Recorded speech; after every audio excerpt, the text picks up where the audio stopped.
It's your boy Coach. You know what time it is, man. First things first, shout out to our sponsors. Route never stop. City to city, state to state, the route never stops. Whether you're a truck driver, a hustler, or a 9-to-5er, the route never stops. Small world, you know what I mean? Small world. Yeah, nah, but it's good though. I think that's one of the things I like about Atlanta though. If you moving and shaking, like, you know what I mean? Like it ain't no like hate, like we all rock with each other. So We yeah. all. You forgot where you from, my brother? Yeah, yeah. I'm playing, but Yeah, but that's why I said we all. I'm just saying like us down here. That's the thing up top. Up top, it ain't like that. Nah, it's grimy. It's grimy, bro. Like you go up top. If we struggle together, we good. Yeah. The moment it look like somebody getting out the struggle. I said, kind of doing me. I got special guests in the building. Allow me to introduce the brother. I got the author, entrepreneur, my Haitian brother from another. Yes, sir. Mr. Ash. Harlem's on. Make sure you put Harlem's on. 129th 8th Avenue, St. Nicholas Projects. Yes. Out, you know what I'm saying? Harlem in the building. Yes, sir. Harlem in the building, man. Yes, sir. NYC's in the building. Yes, sir. First things first, I appreciate you for coming through my platform. Yes, sir. I've been watching for a couple of years. I first seen you on Earn Your Leisure. Yes, sir. Earn Your Leisure. Salute to the guys. Yes, and correct me if I'm wrong. I seen you on WorldStar. Back in the day. Yeah. So I mean, this. See, my journey is like I consider myself one of the OGs in this stuff. So I did the WorldStar thing years ago. My first book came out 2009. I used to write for Don. For those who don't know, Don Diva magazine. I used to write for Don Diva magazine back in 2010, 2011. So that's how I got my start into hip hop. I would write for allhiphop.com, like when blogs and stuff was the thing. Blogs are still around, but I'm saying, all hip hop is still around, but when there wasn't like, Instagram and all that stuff, I used to write for Don Diva magazine, Memphis 10, allhiphop.com. So I kind of got my start a little early in this game. Okay. So definitely we want to get to your story. My audience, they love storytelling. It's a hip-hop based audience, but again, you come from a hip-hop background, yes, mixed with financial literacy, so I think this is perfect. So for the viewers I don't know, you're from Harlem. Yes, sir. On 29th, 8th Avenue. That's the west side, right? Yeah, west side. West side is the best side. Yeah. You know what I'm saying? Salute to El Barrio, salute to my guys on the east, but What was life like in Harlem growing up? I grew up in the crack era though, so I'm a late 80s, 90s baby. So really I grew up in the 90s, you know what I'm saying? So a couple of things, right? So you got a lot of drug dealing, you know what I'm saying? So you got a lot of drug dealing. You got to remember, I was like 10, 11 during mass incarceration, right? So people don't realize that around between 93 and 96, there was a mass incarceration of our, like obliteration of our neighborhood. Was that Ronald Reagan era? No, that was, who was the president? I think Clinton was the president at the time. So it was Clinton era. Joe Biden was a senator. He wrote the laws. So this was Hillary Clinton too, calling black people super predators and all that. And it was mass incarceration. If y'all ever watched the documentary 13, it talks about that. It talks about how prior to mass incarceration, prior to the 90s, there were about 200,000 black and brown people in jail. In the 90s, it went to 2 million. Right, so you gotta think about how, like, tenfold, right? But what happened to us in the neighborhoods, though, was I never glorified like drug dealing or the hood or gang violence or anything like that. But there was order in the hood. You know what I'm saying? So it wasn't, even though there was drug dealing, there was things happening, there was still, your OGs still, like, there still was rules. There still was structure. What wound up happening when mass incarceration happened, it took all the OGs out, and now you got us young kids running around with no guidance. And so, it was a tough time. A lot of death, a lot of more incarceration of young people who, out getting money. And you had to figure it out. You either, like what Big said, you either had a jump shot. What is it? You either sling a crack rock, or you had a wicked jump shot. That was real. So you had to figure out what you was gonna do. For me, I never sold no drugs, but I hooped. So for me, I was able to hoop. But I still got my share of troubles, but I still was able to come out unscathed. So how did you not get into, I guess, the negative effects of the hood? Considering that Harlem is, it's like the hub for drug dealing in the 80s, 90s. Yeah, you know, I'm talking about Rich Porter, Alpo, Kev Childs, Pee Wee Kirkland, sure. that's Uptown, but Harlem Bronx. What's the other guy named Carl Hines? Like, Uptown is like known for just hustling. How did you not get caught up in the lifestyle? Yeah, so I almost did, right? So around 15, 16, two of my guys that I grew up with, they took over a corner of the projects. You know what I'm saying? So they was getting money. I was with them every day. I saw the action that they was getting from, like getting the girls, and Tahoes was the car of choice at the time. So my man had the green Tahoe, and I always rode shotgun, and the action I was getting off of that. So it piqued my interest, right? It piqued my interest to be like, I bet, like I want to get into the game. I say God, because I remember there was a moment where I was about to start hustling, and my sister she was working, she was assistant manager at Blockbuster Videos, rest in peace Blockbuster, and she was like, yo, if I could get you a job, like I was telling her, we close in age, she's 2 years older than me, so I was like, yo, I'm about to go start hustling, and we got into an argument, almost like physical, but we got into an argument, and she was like, yo, if I could get you a job, would you not hustle? And I said, yeah, you know what I'm saying? And so the whole part of the story though was I got kicked out of school. So I got kicked out of school 4 times. I got kicked out in the first grade, 5th grade, 9th grade, and I got expelled in the 10th grade. Because I was hooping, PSAL rules don't allow you to play. You can only play 4 years in high school. So my senior year of high school, I couldn't play. You know what I'm saying? So now I got idle time. So like I'm not on the basketball team. I'm not doing nothing. So I'm about to start hustling or whatever. So she was like, yo, if I can get you a job, like would you not hustle? So I'm like, I bet. So I didn't think she really was going to give me the job, but she wound up getting me a job as a video clerk. And I think I was 17 at the time, which I was like 16, 17, and I feel like that she had to pull a favor because I was young. I was still in high school. But God got me the job, and I think that changed I know that changed the trajectory of my life, because from there I was getting money now, you know what I'm saying? And I didn't have to, what people don't realize about drug dealing, unless you're moving weight, you're not really making a lot of money. You know what I'm saying? So you're exchanging a lot of time on the corners or whatever, and like I look like y'all. I look as fresh as y'all by working a legit job. You know what I'm saying? So did that. And then that was just like the beginning of my climb, because from there, you know what I'm saying, I got into banking, and I did a whole bunch of dope stuff into banking and all that. You know what I mean? So the job kept you out of trouble? It kept me out of trouble for sure. Okay, so is there anybody in Harlem you grew up with specifically? Because Harlem is known, like I said, a whole bunch of rappers, legendary figures. Anybody you grew up around? Legendary wise, just curious, A Butter's my guy. So if you know Rucker Park legend A Butter, we hooped together. All of the battle rappers, so like Charlie Clips, Loaded Lux, Murder Mook, T-Rex. Oh wow. All the guys, you know what I'm saying? Like I'm a little older than them, but we was around each other. Growing up in Harlem. J.R. Ryder lived right up the block from me. Okay. Vado's my man. I know Vado. So Vado. Yeah. Sham God. Me and Sham brother. Salute to Ajax. We went to school together. So that's my man. There's a bunch of people. Webstar. You know what I mean? Webstar. So y'all all live in the same radius? Yeah. So Webstar, I'm on 129th.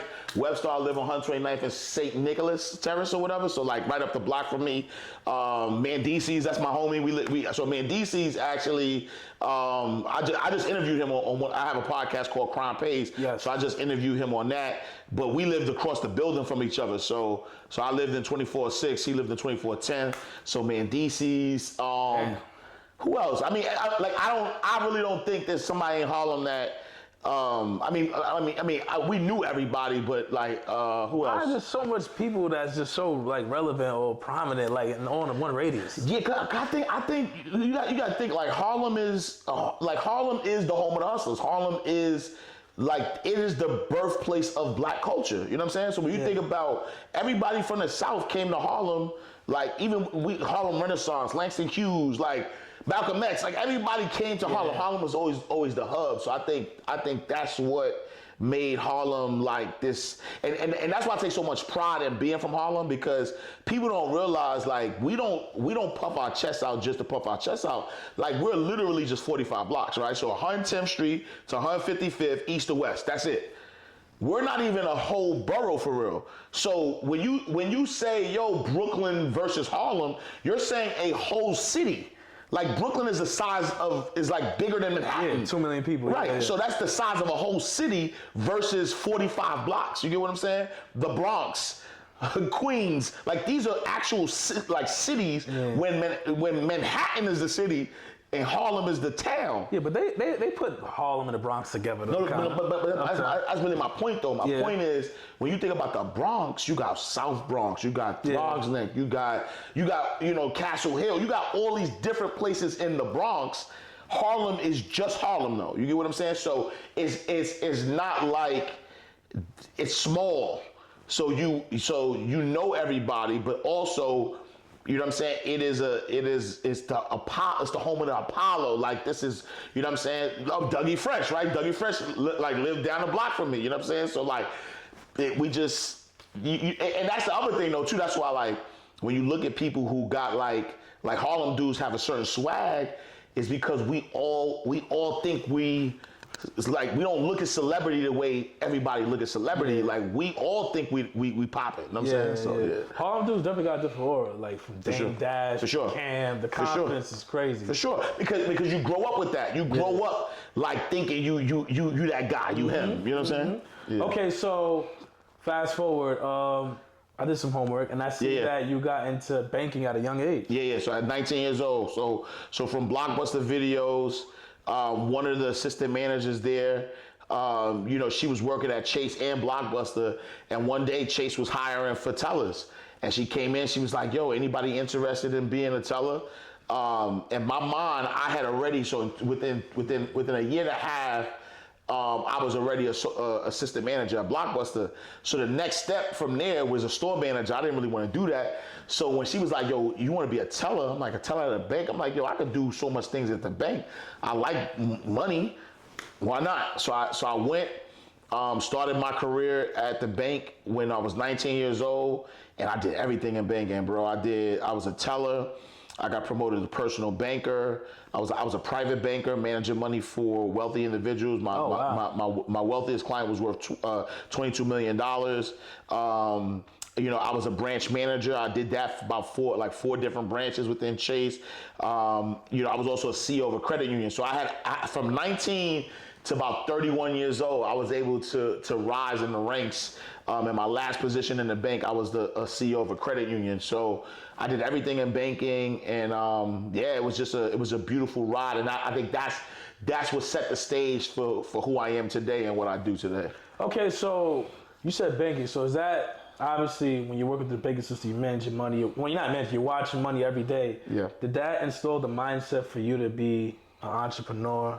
Yeah, for sure. Years later? Yeah, for sure. Because what people don't realize about being a boss is even if you're a boss within corporate America, you put in a lot, like you got to work like it's yours, you know what I'm saying? And you put in a lot of hours, and you kind of get to see the amount of money you're making for the institution. So as a branch manager, I was responsible for everybody and everything. So from the tellers to the personal bankers to the service people to the operations people, what they would do is they would give us a goal, and they would say you have to reach this dollar amount of goal, and that's how you get bonuses and all that stuff. When I would sit down and look at the P&L, which is a profit and loss statement, it would say like how much a checking account is worth, how much a credit card is worth, how much if I do a home equity line of credit or a mortgage, like all these products and services that we would bring into the bank, it would tell us how much it was worth. And so when I look at the P&L, I'm like, man, like let's just say they pay me six figures, right? Let's say I'm getting $120,000 or whatever, you know what I'm saying, as a branch manager plus bonuses. If in a quarter I'm making y'all $1 million, I'm like, damn, like this whole year I made y'all $4 million. And I'm like, I only got $120,000 off of that. You know what I'm saying? And I get it. Granted, I'm like, yo, we made this money because y'all did your job as a bank. Y'all created these products and services. But in my mind, I'm like, I'm managing people. I'm managing a sales process. I'm like, yo, why couldn't I do this for myself? And so, like, even to this day, as I, operate as a CEO of multiple businesses, I still keep my corporate mind, like my corporate America mind, and I run it in that way. And so for me, that was like the best training, as an entrepreneur. And I think that's why a lot of entrepreneurs actually fail, right? That don't have that training. Like, they might go in to be an entrepreneur. There's a difference between being a hustler and a business owner. You know what I'm saying? And so a lot of people, they know how to hustle. They know how to get money, which is dope. But the thing about money is that you can't just learn how to make money. There's 3 M's that you gotta figure out. You gotta learn how to make money, you gotta learn how to manage money, and you gotta learn how to multiply money. If you don't know those three, then you can't create financial freedom. You can't create anything that's lasting. A lot of people, again, when they grow up, they grew up in the hood or whatever. And it's not even just a hood thing. This is people who, just jump into entrepreneurship no matter what their background is. They just know, like, I'm gonna make money. But there has to be a way that you learn how to manage the money and multiply the money. Now, I don't want to get too off topic, but when you mentioned that, the first person I thought about was Dame Dash. Yeah. Not because of what he's going through, but he had a Breakfast Club interview. I know you know what I'm talking about. For sure. That was like, I don't know the exact words, but he said that interview was so pivotal in the culture and the podcast industry. He was talking about like being your own boss. Yes, being your own boss. And calling somebody else boss. Yes, and all that. yes. So, with you working in corporate America and entrepreneurship and being from Harlem, what is your point of view about his message? Yeah, I think his message was 100% right. I think his delivery was wrong. Okay. You know what I'm saying?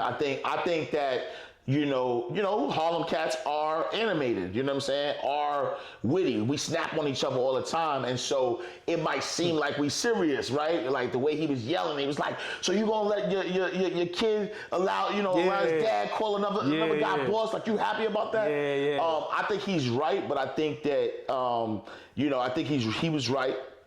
I think his delivery was wrong. And I think that what Charlemagne and Envy was saying was the same thing he said. You know what I'm saying? Because what we watched them do over the years is they leveraged the job. You know what I'm saying? So like Envy, Charlemagne, even Angela Yee at the time, and anybody who really does radio, they don't really do it for the paycheck. Like, they get paid well, but it's the leverage, right? Like Charlemagne is a media mogul. Like, people don't even realize that, right? Like, people look at, he's the guy from the Breakfast Club, but he runs a whole podcast network. He has a whole book publishing. Like, he's the guy on the low. You know what I'm saying? And he's a boss, right? Same thing with Envy and what he's been able to build. So I think that the message wasn't wrong. Again, delivery was off. But I think the message is simply this: is that you can't only, so I think that's the piece that was missing. That if I was Dame at the time, I would have said, you can't only rely on your job, right, for your financial freedom. Like, you have to create multiple streams of income. Again, like what both of them have done, but use the job and don't let the job use you. So like, if Envy lost his job or Charlemagne lost his job tomorrow, they'll be fine because they've built enough, they have enough assets, they've invested, they have enough wealth that they're fine. They just use they probably like what they do, right? And so that's beautiful that they get to still work every day and love what they do, but then also they use that platform as a leverage to feed into their other business to build wealth. And I think that everybody should follow that model. Everybody should always have multiple streams of income, right? Nipsey Hussle always talks about, God rest his soul, talks about vertical integration. One of my books that I wrote is called Hustlenomics. And what I did was I broke down what vertical integration means, how do you start a business doing that, and why that's so important.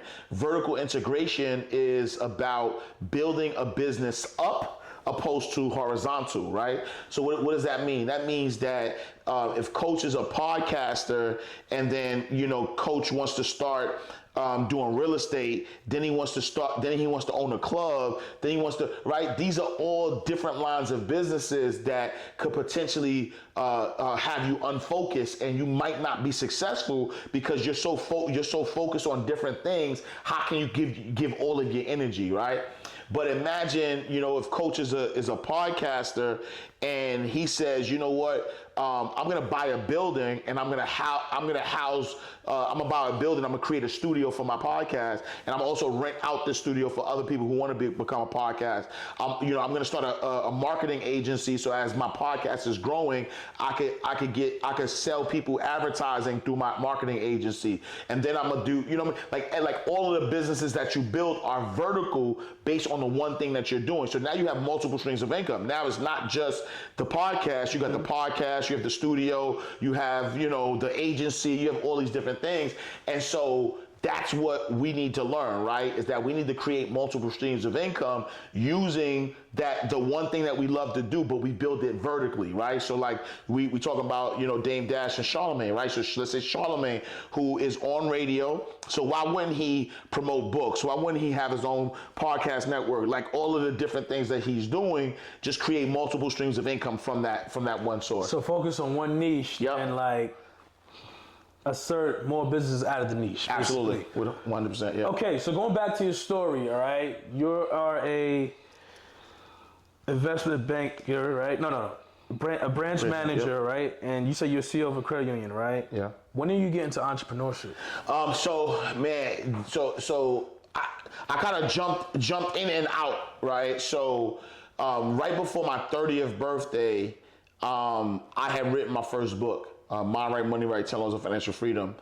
And this was 2009, I want to say, 2010, 2011. When I wrote the book, I was working at a bank, I was still working at the bank. I was making six figures at the time. I didn't know that fame didn't equal money. I thought if you're famous, you'll make money. I just thought if anybody know you, you're getting bread, right?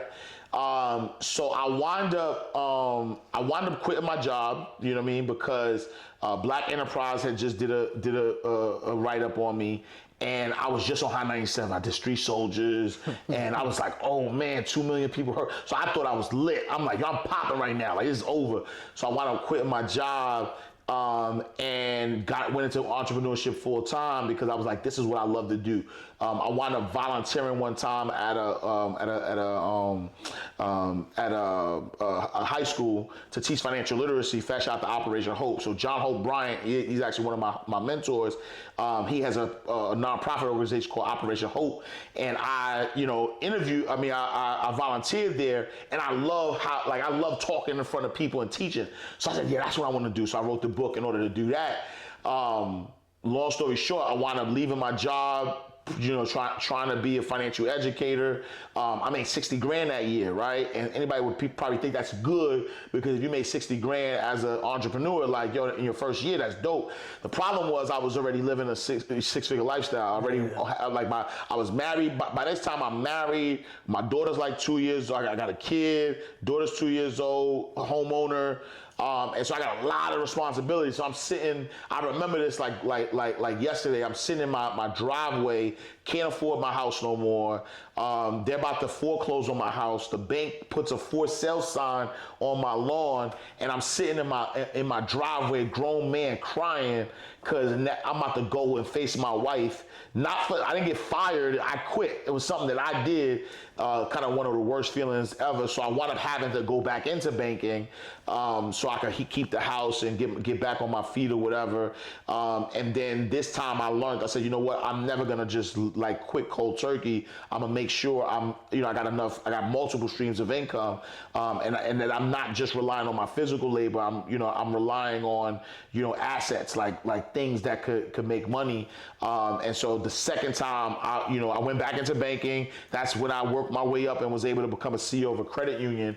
And then I wound up just after I left the credit union, I just became a full-time entrepreneur. So, you're talking 15 years now, just straight, entrepreneur. Oh, wow. So while you're going through the transition, how did you go from bank manager, CEO of credit union to writer of Don Diva and all hip hop? Yeah, and I think all that's such a big, like, you see how you mentioned like vertical integration. Yeah. That's not really vertical integration. Yeah. I get it though, but but let me tell you, right? So, and this is for anybody who's trying to like break in to any niche.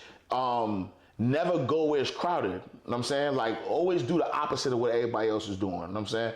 So what happened was, you know, so you gotta think, right? I'm a banker, but I'm still Ash Cash from 129th Street.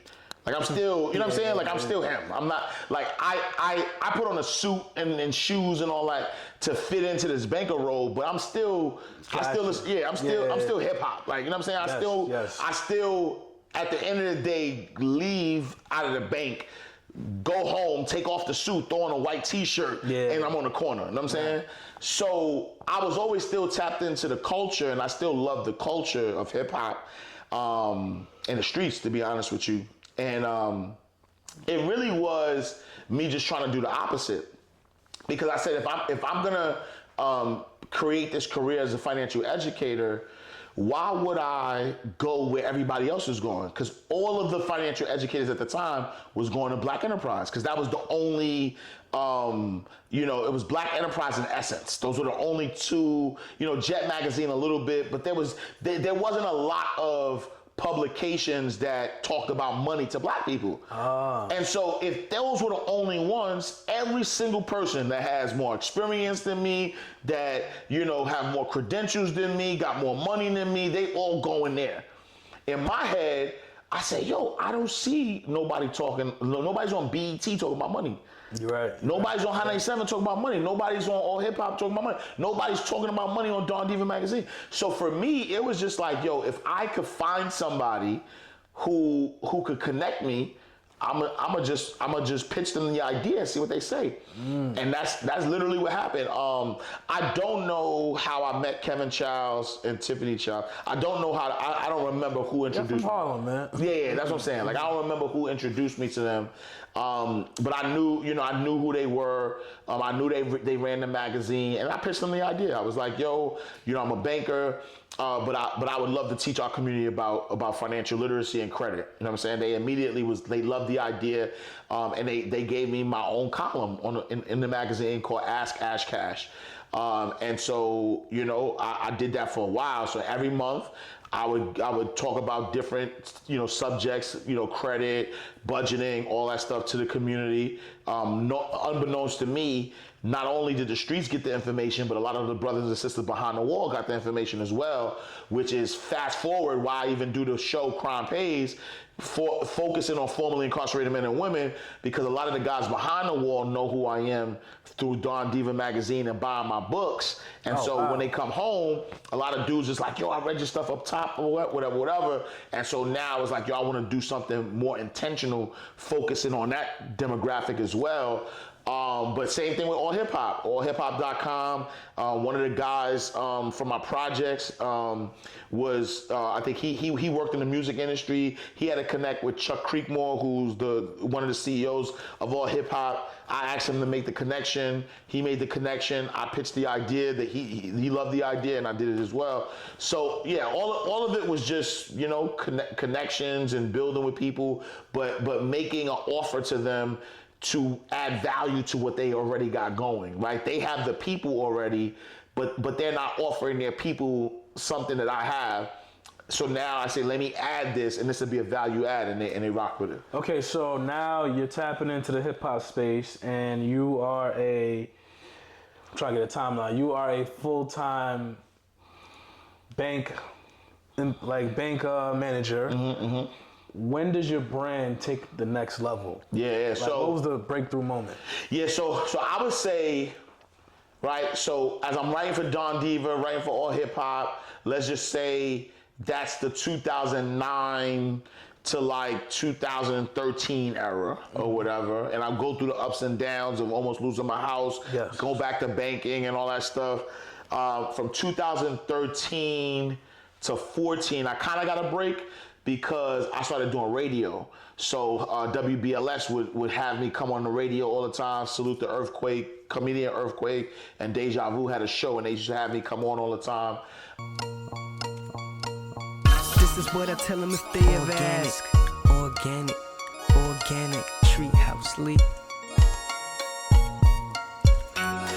I'm a boss, I don't know what they do. I don't get dropped, we flip the table. World can't hold me, too much ambition. I'ma do it all, I ain't asking for permission. Baby, it's my mission, I'ma do it all. Reach the manifestation, win, lose, or draw. Never contemplating, what the fuck y'all thought. This is what we came here for. Hold your applause, first I gotta show and prove. Niggas will get crushed up, feeling our grooves. They ain't over there though, we looking over loop. I enter another universe, cosmological proof. I come correct with the truth, the low budget spoof. The dimensions D12, I resurrect the proof. I'm Jordan with the shoes, red coupe in the 2014 to 2017, I had my own radio show in Harlem, WACR 90.3 FM, called the Ash Cash Show. So I was doing okay. My breakthrough came in 2017. And don't tell me, is that because of the book? Absolutely. Okay, so we're gonna get into that. Yeah, all right. Yeah. That changed my whole life. So before you did the book, right? You had one book already out. Nah. Yeah, so several. So before I did that book that we talking about, I had probably 5 or 6 books by that time. And these were just like financial literacy books. Yeah, so I had Mind Right, Money Right, Mind Right, Life Right. I had What the FICO, Taylor's Way. I probably had probably 5 or 6 books. Right? Okay, so before we get into the breakthrough, right? How do you feel today, like when you see that the financial literacy space is popular in our community? For sure. When it wasn't really popular back in the day, you're like a pioneer in that way, because back then it was like only like Jay Morrison. Yep. From what I know, and I told you I seen you on WorldStar. Yeah. But I didn't realize that was you. Yeah. But and that's the thing though. Even when you say Jay Morrison, like I start, so I came up in that era, but I started before Jay Morrison. Oh wow. So I'm saying, so Jay Morrison had his WorldStar, like all that stuff, like I would say around 2011, 2012. Yeah, he's like the viral entrepreneur. Yeah, the viral entrepreneur, you know what I'm saying? And like I was writing for Don Diva or Hip Hop 2009, 2010, but we kind of came up in that same era. So to your point, you're right. Like it wasn't a lot of it wasn't a lot of us at all. You know what I mean? Wow. So what motivated you to keep you going, knowing that like I'm sure you got a return from it, but it's not like how it is today. For sure. Today, this is a wave. It's like I think so. A couple of things. So I feel great that we're finally here. You know what I'm saying? Because I care about the culture so much that I don't look for credit or nothing like that. I just look to say, because even though there's a lot of us, there still needs to be more. Like we need more people teaching financial literacy. Like I would love the way you look at Kai Cenat and how big of his platform is. Like where's the young guys or girl who becomes the streamer financial educator? Like, why isn't there a financial literacy streamer right now? That's a smart idea. You just gave up the source. You get what I'm saying? Like, we need that ASAP. You get what I'm saying? So what I'm saying is that even though, you know, it's more than it was before, there's still a lot of space, there's still a lot of money, there's still a lot of things that we could be doing. So I feel great, you know, first and foremost that it is where it is right now. And I think for me, what kept me going was because, like, I just knew this was my calling, though. You know what I'm saying? Like, I just knew this was what I was supposed to be doing. Like, you got to think about it, like, what other person who's from the hood, who could speak this language, who has the credentials that I have, like, who was a banker, who was a branch manager, who was a CEO. So I understand, I was a private banker, I managed money for a lot of people. So at any moment you could take, like even right now, if you took me to Crenshaw, like I've never been to Compton, I've never been to Crenshaw. You take me to LA right now, you take me to Compton, Crenshaw, you put me on with any of the gang members, whoever, the bottom of the bottom, I'm good. Right? Like I'll be able to figure it out and talk to the homies. Right now, you put me in front of any Fortune 500 CEO. I don't care who it is, Jeff Bezos, Elon Musk, anybody, you put me in front of them, I'm good. Like that's not everybody could do that. I agree. And so my ability to be able to weave through different cultures is what allows me to know that this is my life's work, though. You get what I'm saying? Because I was listening to a Malcolm X tape one day, and he talked about the brain drain that happens in our community. What winds up happening is dudes that come from the hood who do well, they wind up no longer wanting to be attached to where they come from. And so they go buy a house in the suburbs, right? They raise their family behind the white picket fence, and now their new friends are not the guys from the block.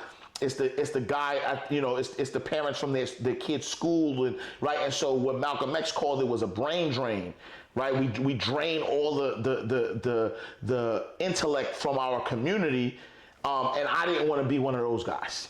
So I said, I'm going to get this information. I'm going to give it back to my community. And that's what I've done. I will be doing this for as long as I have breath in my body. There's nothing else I'm going to be doing. Even as I get older, I'm still going to have a fan base of people that I need to help. But then also, right, I'll just join it. You know what I'm saying? I own a team. And then now I build a media conglomerate of things. So this is my life's work. This is what I'll always be doing. I'm blessed, though, to be honest with you, to have been in every era, right? Like I'm almost like, if we were comparing rap artists, if we was like rap artists, like I'm really like the Nas of financial literacy. Okay. Of course I'm say Nas, right? Because you got to think, let's say like my brothers at EYL might be the Jay-Z's of this joint. You know what I'm saying? Because like these are the guys who came out the gate and went crazy with it. You know what I'm saying? But for me, you know what I'm saying? Nas was out for a long time, right? He came out in like 92, right? As a youngin'. True. Had a great run, legendary run. Took a step back and said, nah, I'm not finished, bro. Connect with Hit Boy, do 5 more albums and go crazy to show that he still got it. Yeah. You get what I'm saying? And then now he's doing business at a high level. I'm just like that. Like I'm like the Nas of this joint. Yeah. I've been around through every era. Like when it was blogs, when it was magazines, when it was the radios. Now there's podcasts, television. Like ain't no era in this financial literacy space that I haven't been in. And the fact of the matter is that I'm still top of the food chain, and I say that humbly. You know what I'm saying? The fact that I'm still top of the food chain means a lot to me. It means a lot to the work. It means a lot to my name, to my integrity, to what I've been able to do. And it feels great that God is still allowing me to move and shake. You know what I mean? It's fire. So, 2017. Yeah. 444 Jay-Z. Woo. Yeah. What created this genius idea for you to curate something so special? Man, so 2017... June 30th to be exact, midnight. I remember the date, wow. Of course, it changed my life. That album came out 4th of July, right? No? Nah, June 30th. Okay, June 30th. Okay. It was June 30th, midnight, 2017, drops the joint. So, the By Jay-Z joint, Kill Jay-Z is the first track, then Story of OJ, second track. I didn't even get past Story of OJ. I was like so elated because he was talking about, you know what I'm saying? What's better than spending money in a strip club? Credit. I said, so you got to understand, for me, first of all, I'm a Jay-Z fan. So I've been listening to Jay since I was 14 years old, right? So I'm a big Jay fan because you got to think, right? Home of the Hustlers, a little hip hop history for y'all. Home of the Hustlers, prior to Jay-Z, there was no hustle rap. There was grimy rap. There was like Mobb Deep and Nori CNN. They was talking about the Rikers Island stabbing you up. Niggas was talking about jokes. They was talking about getting money. Wu-Tang was not talking about getting money. Okay. Wu-Tang was talking about grimy shit. Okay. Hov was the first one that he was for the hustlers. He was for the niggas to get money. And so for us who wasn't really like on our grimy rah-rah, like he was our guy. Like, yo, like he's the god to the dope boys. Right. How can you not be a Hov fan? Right. So I'm listening to Hov since 14, trying to talk, hearing him talk about getting money. So by 2017, I'm like, yo, this dude is talking. He was talking for people like you because you grew up with him, and now you're in a different light. I get it. So now he's talking that, and so what made me write the book was because everybody was stuck on, this is around the time him and Solange had the thing in the elevator, he cheated on Beyonce and all that, and this is him saying that. All of the blogs ran with that only. Yeah. That was only 20% of the album though. The whole album, he's talking wills and trusts. He's talking home ownership. He's talking like, yo, I could have spent $2 million buying a house in Dumbo. Like, he's talking real big, like, financial literacy. This has changed the day. This is the same guy who got dudes who don't even drive, not like they turn their nose up to a Range Rover 4.0. He the same guy who got us to stop wearing jerseys to wear button-ups. Like, this is the guy. So I saw in my head, I said, yo, this is the dude so influential. Now he's talking this financial literacy stuff. I said, yes, let's get it. But what happens is, because nobody's getting it, everybody's talking about Beyonce and he cheated. So I said, you know what? Like, I'm a financial educator, so I'm gonna ring the alarm. I'm gonna say, nah, y'all gotta check this out. And so it wasn't even started as a book. I said, yo, I'm gonna do a Jay-Z, like a 444 tour. Like, I was doing speaking engagements at colleges, so I said, I'm gonna go to these different colleges and I'm gonna teach these lessons. And I was doing it so well, people were like, yo, give me the lessons. I want more. And that's where I wrote the book. I said, you know what? I'm an author, right? I already got a book called Mind Right, Money Right, 10 Laws of Financial Freedom. What if I just, right, Memphis Bleak, what if I just took those lessons, put it with Jay-Z's lyrics, and put out the wake-up call?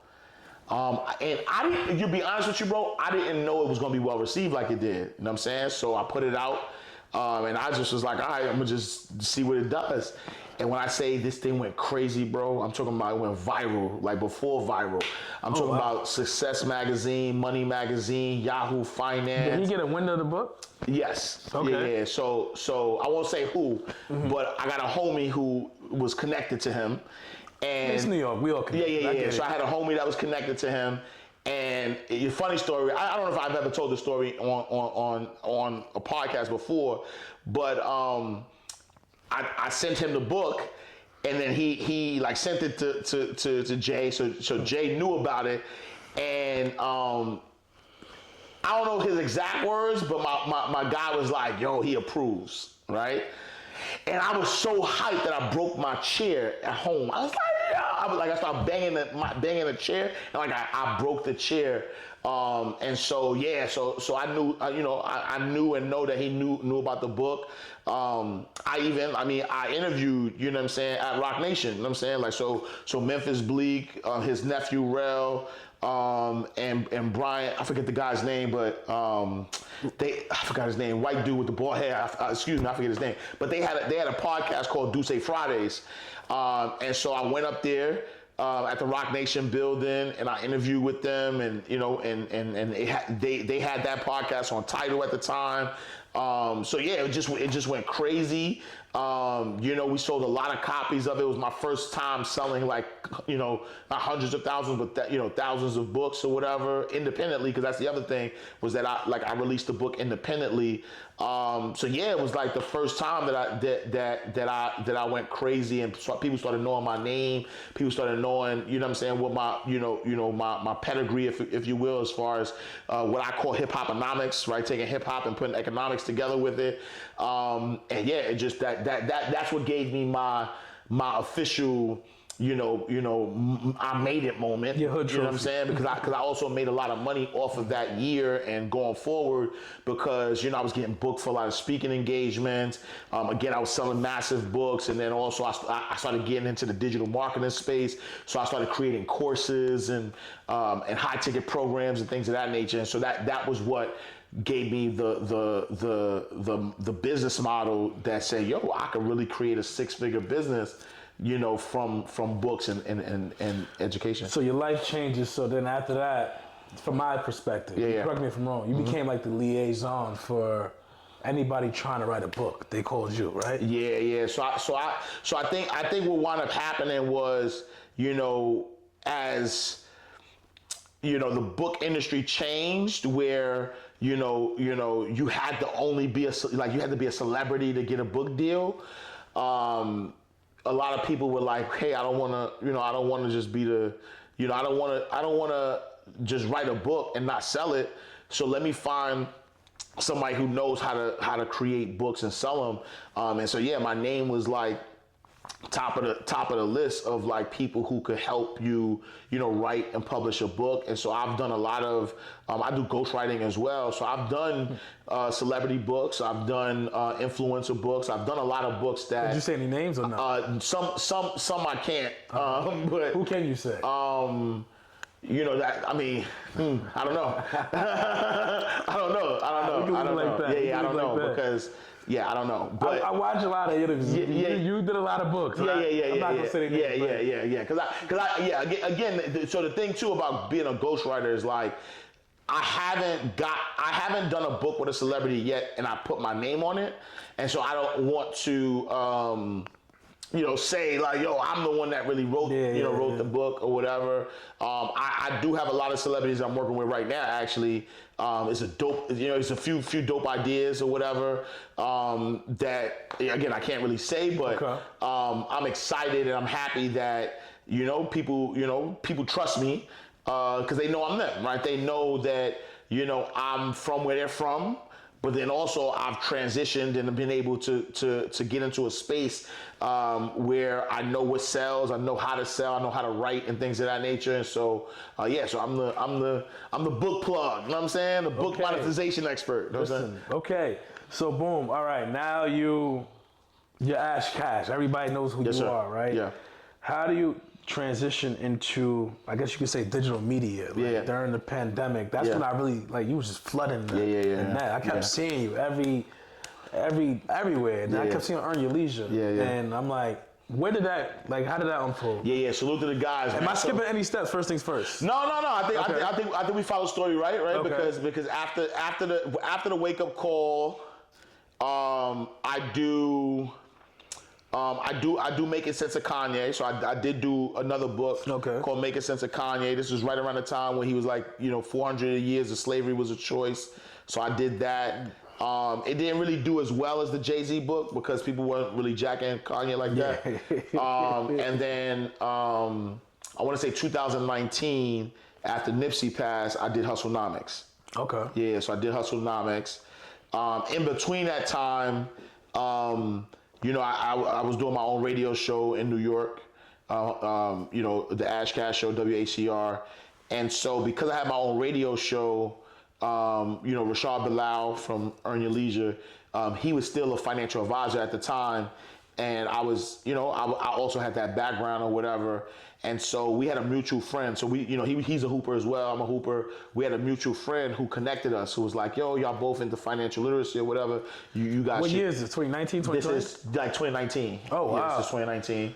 I want to say 2019, right? Yeah, it was 2019 because I moved to Atlanta in 2018. It might have been 2018, honestly. It might have been 2018. I think it was 2018. It might have been 2018. But he connected us. We get on the phone and we're just talking because this is him planning to put out Earn Your Leisure, and we were just talking about how to maneuver as a financial advisor, because as a financial advisor you're licensed, so there's certain things you can't say.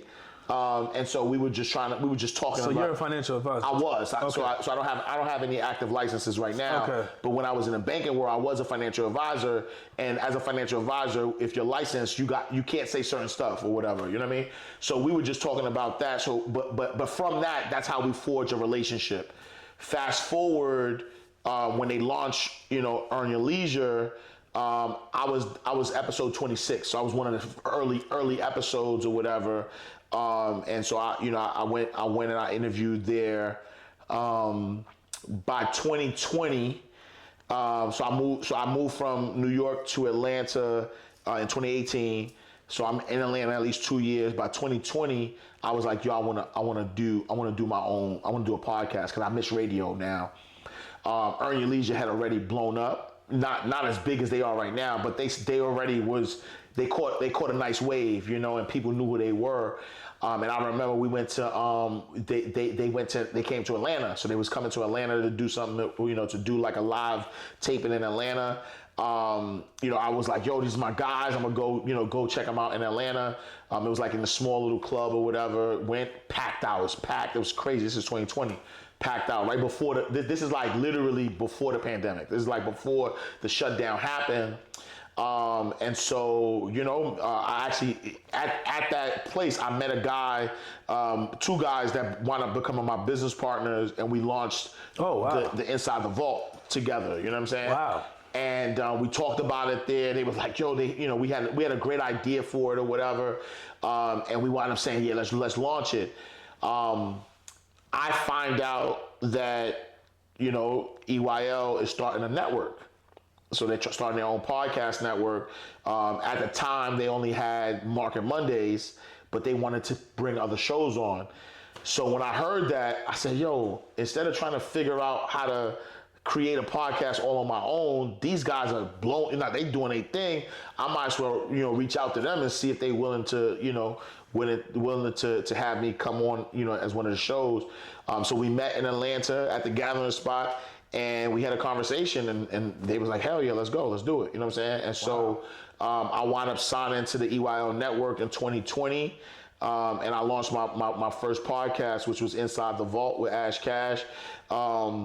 And it kind of took off. My first guest was Candy Burris, you know what I'm saying? So through, so I kind of like came out the gate with the heat. And so off the rip, so you're talking 2021 to about 2023 is just like going crazy for us. Okay. Yeah. So you brung your own like network to the table, like your own, like you basically directed the show and brung it to the network. Yeah.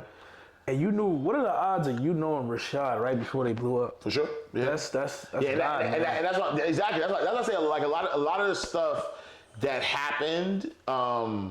That's why I don't talk religion with nobody or whatever, but I know God is in everything, because when I think about the way certain stuff happened, I'm like, nah, I couldn't make this up. You know what I'm saying? Like I couldn't, make all this stuff happened. It just happened the way it happened. You know what I'm saying? So yeah, so I knew it was like divine alignment for sure. So all right, when your life, so as soon as you start getting on that platform, your life just changed. Like, yeah, because you got to think around. So everybody's life changed. You know what I'm saying? Because you got to think COVID was the best thing that happened for financial educators, period.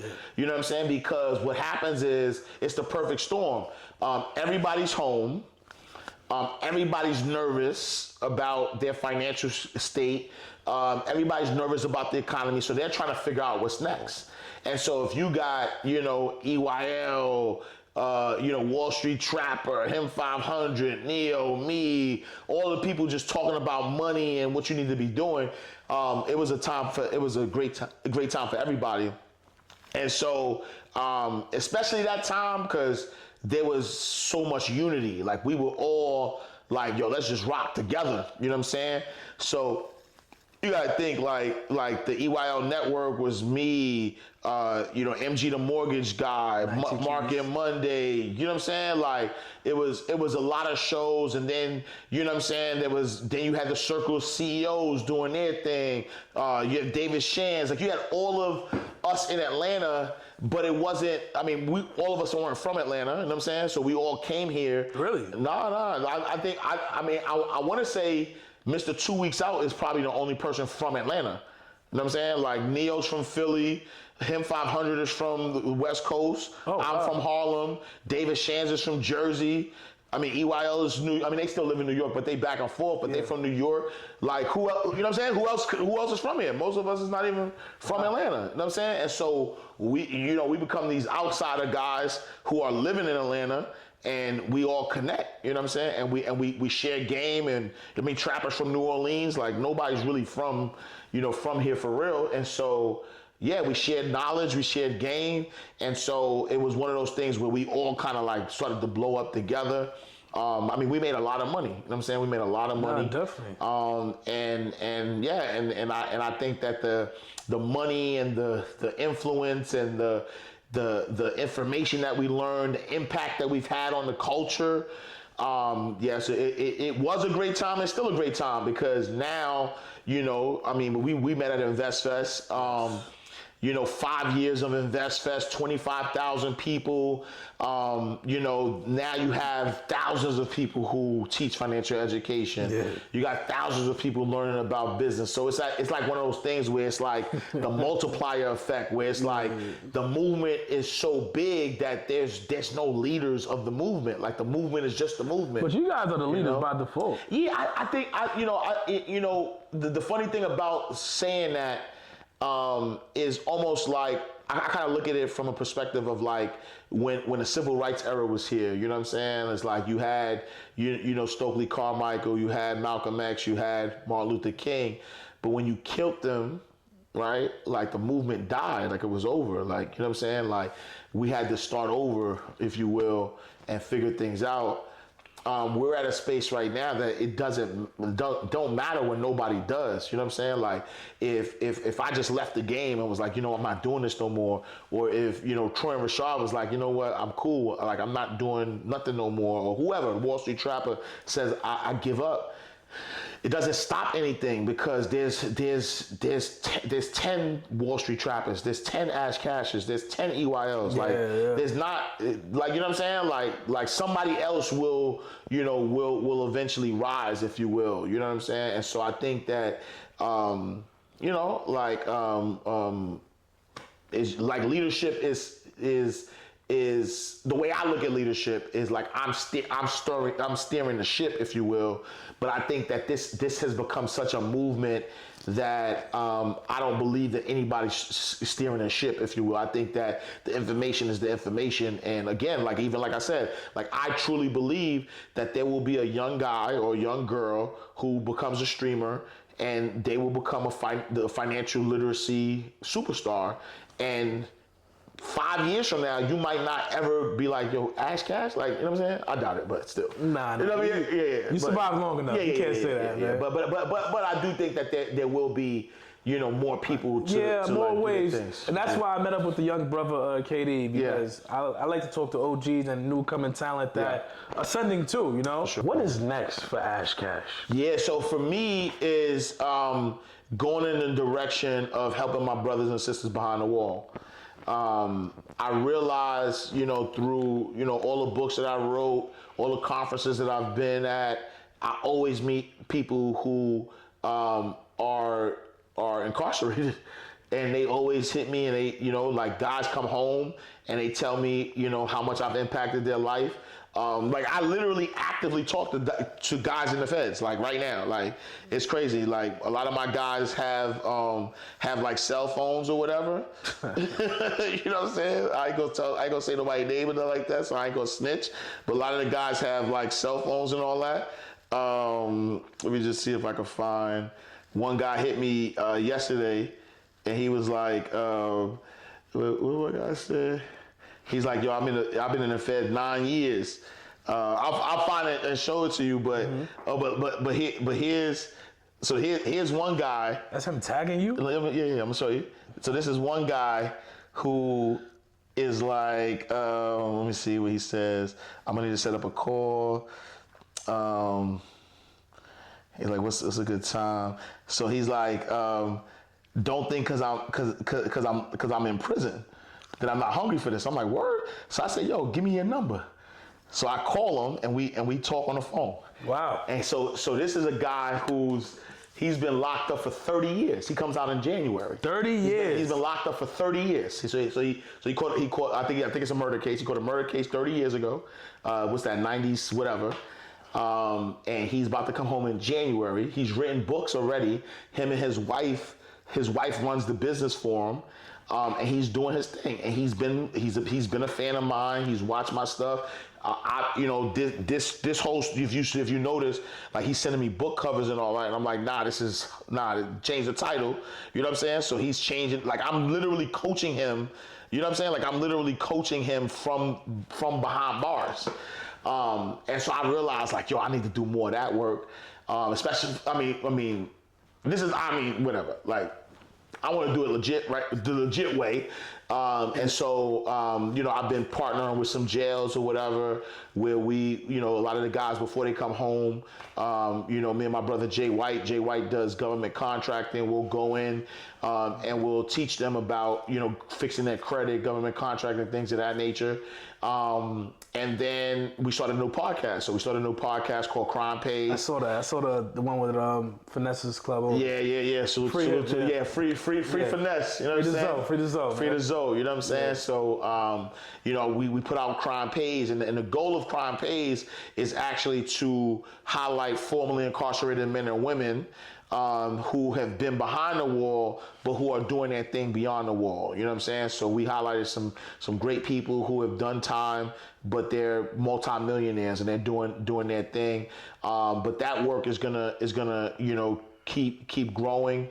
We just opened what we call the Crime Pays Academy, which is going to be a, you know, online community. I think it's like $47 a month, but we'll teach those who you know, just came home or who have some type of criminal record or their family members how to really thrive. So we'll teach them everything that we know about building a business and things of that nature. I have a nonprofit organization called Abundance Code, you know, creating opportunity despite the environment. So really my focus is going to be on you know, our brothers and sisters that, you know, behind the wall. So for right now, that's where my focus is. At some point, like, I love interview, you know, being in front of the camera.